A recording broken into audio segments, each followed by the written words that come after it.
Chicago Crime Lab, which began in 2008 in partnership with the City of Chicago. The Crime Lab, it's a very interesting group, seeks to reduce violence, but actually helping figure out what works and what doesn't, doing evaluations and evidence-based study.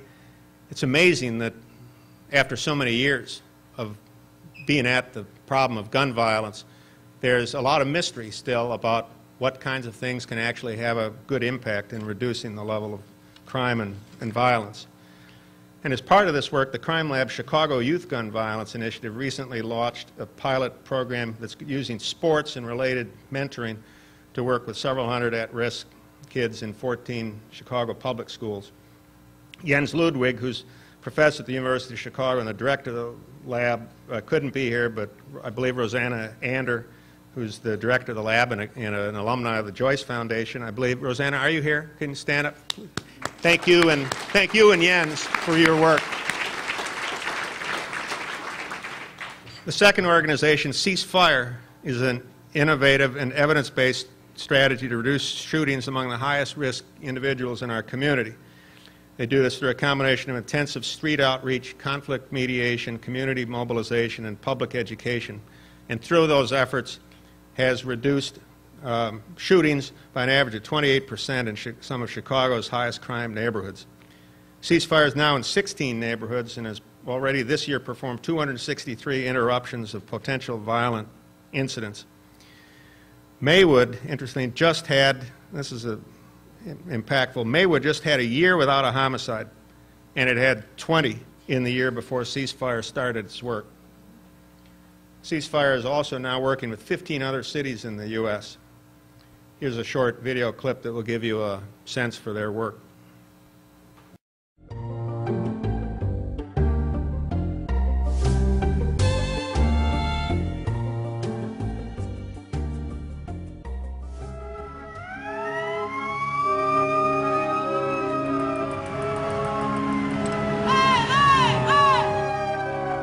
Right now we're standing on the corner of 66 and Bishop Street in the city of Chicago, you know.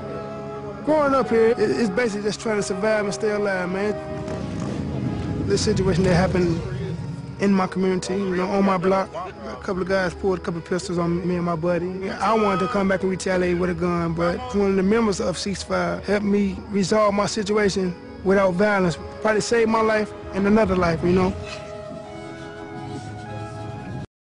Gary Slutkin, who heads up the Ceasefire, and his colleagues T.O. Hardiman and Josh Grinowitz are here. Guys, can we stand up? Thank you for your work.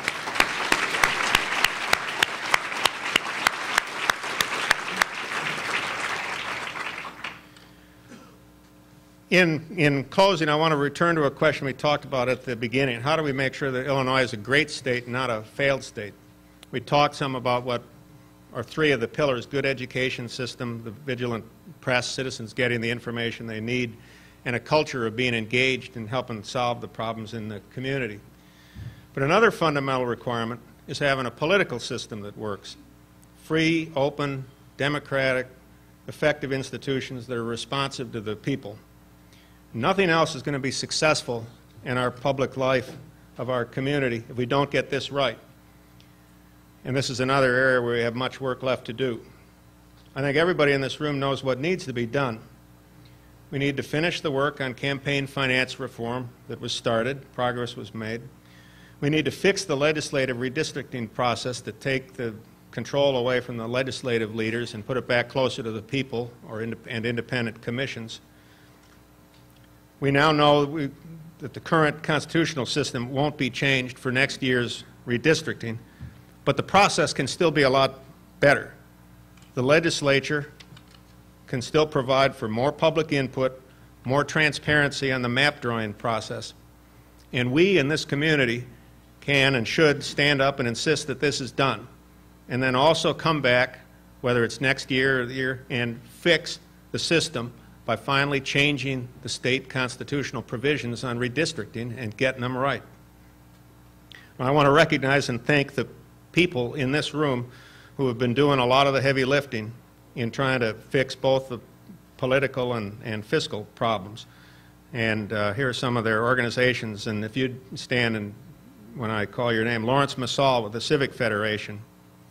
Lawrence. Cindy Canary of the Campaign for Political Reform. Cindy here today.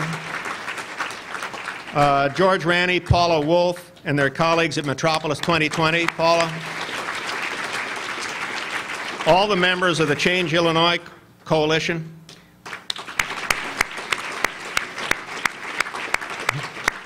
Andy Shaw and the Better Government Association. And, of course, the League of Women Voters.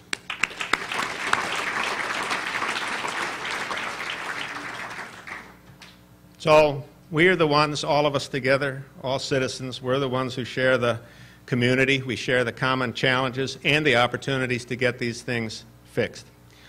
Jay, I want to thank you and the City Club for inviting me today. I want to thank all of you for being out here, and I especially want to thank all of our partners who do the inspiring work out there every day. Thank you very much.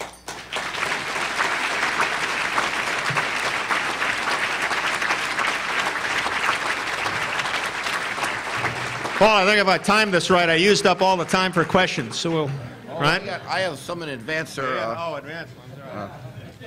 We may have to go over some of the Colonel McCormick stuff. Only tangentially can I get in trouble, but when he worked at the sanitary, he met somebody that was very influential for the Tribune, a noted reformer, a guy named Ed Kelly. But it was honest and clean government all the way through. So here we go. If you have questions, Ginny's there and out back there. Raise your hand. I know a lot of you have already stood up and you've already got your RFP, so you don't even want to worry about that. But is that right, Miss Paula? Yeah, fine. Okay, from Joy Saxon, from the board member, the July 4th History Museum speaker. Are you speaking, by the way, there? Yes. Well, this is going to be a... But it will be a different speech. Oh, we know that. What will your patriotic message be? Yeah, how about a little sneak preview? Well, that's a great question, because the next thing we do as soon as we go back from here is try to start working on the speech for the 4th. But what I actually think I'm going to talk some about is the role of citizen soldiers in the defense of freedom. And I've been back reading some history, and 4ths of July, including an amazing number of them that have been held either in the threat of war or during war, and the connection between what we celebrate on the 4th and the people who actually maintain that freedom and give us the opportunity to celebrate it. And so I was doing some reading about what Roosevelt was doing during World War II and right before it. And there's some interesting history going back, including at the Revolution, which is, you know, at the first 4th of July, we were in the middle of an undeclared war. We hadn't declared, until that day, declared independence. There had been battles and people killed, beginning in Lexington and Concord back in April. And but the story of our liberties is really the story of the people who protect them. But there's going to be a lot more on the 4th, so come out to and more than me, most importantly, so come on out.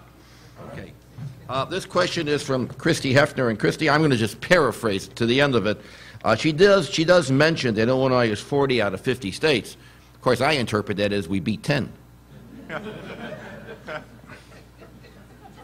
Former state employees, you got to stand up every once in a while, and you know, we did beat 10. We don't like to know what those 10 are, don't we? The question that Christy has is, what would it take to make Chicago substantially a world-class city? You can do the whole state if you like. Well, just do one part of it. The analogy I want you to talk to is, why was it so possible to form this massive coalition around getting the Olympics that was business, community leaders, not-for-profits, but we don't seem to be able to form anything close to that kind of effective coalition around the real substantive issues? I was going to say all that, but yeah. Answer that question, will you? Jesus. Well, and that was also better than the answer that I'm about to give. We're both stuck, Paul.